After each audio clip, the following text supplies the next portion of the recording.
হলো আজকে একটা সাবেকি রান্না তোমাদের সাথে শেয়ার করি। এতে কিন্তু ভীষণ সুন্দর হয়, আর নিরামিষ যে কোনো দিনে কিন্তু এটা খুব সহজে বানাতে পারবে, আর সময়ও খুব একটা বেশিক্ষণ লাগে না। আমার ছেলের তো এটা ভীষণ পছন্দ, মাঝে মাঝেই বলে মামা ওই পটলটা দিয়ে ওটা একটু বানাও না। আজকে বানাচ্ছি চাল পটল। তো চাল পটল যখন, পটল তো লাগবেই, তার জন্য আমি পটলটাকে এখানে ভালো করে ধুয়ে খোসা ছাড়িয়ে নেব। আর পটলটা আমি এখানে না মাঝখান থেকে দুভাগ করেছি। তোমরা এই শেপটা তোমাদের মতো দিতে পারো, চাইলে লম্বা লম্বিও কাটতে পারো। পটলটাকে ভালো করে একবার ধুয়ে একটু জলের মধ্যে ভিজিয়ে নেব।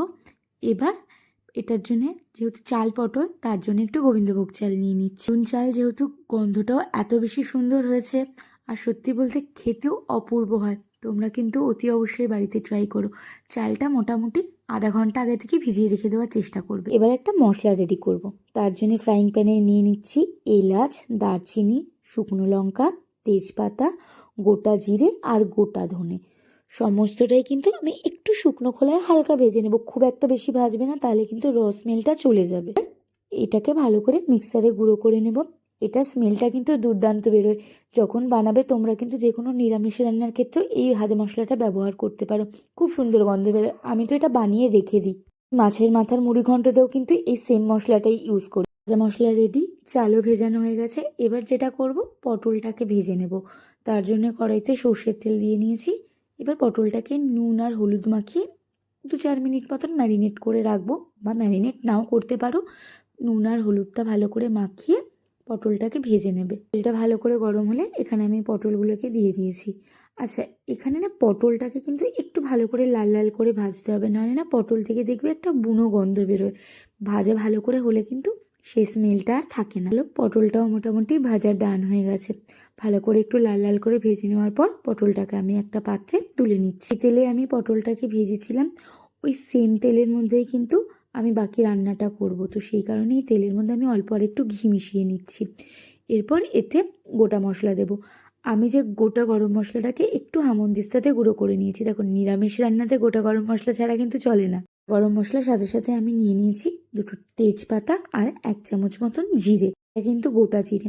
এবার এই গোটা মশলাগুলো থেকে যখন খুব সুন্দর একটা স্মেল বেরোবে, অলরেডি খুব সুন্দর একটা স্মেল বেরোচ্ছে, এবার যে চালটা ভিজিয়ে রেখেছিলাম সেই গোবিন্দভোগ চালটা আমি এখানে অ্যাড করে দিচ্ছি। তো নতুন চাল উঠেছে, নতুন গোবিন্দভোগ চালে কিন্তু একবার অতি অবশ্যই এটা ট্রাই করো, তারপর আমাকে জানিও রান্নাটা কেমন লাগলো। কথা দিলাম বারবার বানাতে চাইবে। চালটা ভালো করে ভাজা হয়ে গেছে। এবার এখানে আমি একটু কাজু কিশমিশ অ্যাড করে দিয়েছি। অন্যদিকে দিয়ে দেবো গুঁড়ো মশলার মধ্যে একটু হলুদের গুঁড়ো আর কাশ্মীরি লাল লঙ্কার গুঁড়ো। এখানে কিন্তু অন্য কোনো মশলা যাবে না। আর মশলাটা ভালো করে মিশে গেলে ভেজে রাখা পটলটাও আমি এখানে দিয়েছি।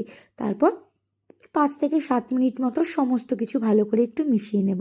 স্বাদ অনুযায়ী নুন দিয়ে দেবে, যে যেরকম নুন পছন্দ করো।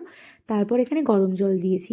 আচ্ছা, এখানে জলের রেশিওটা হবে কিন্তু, ধরো তোমরা যদি 1 কাপ চাল নাও, সেক্ষেত্রে 2 কাপ জল নেই, ওই যেরকমভাবে আমরা পোলাও রান্না করি। জল দিয়ে এবার একটু ঢেকে এটা সেদ্ধ হতে দেবো।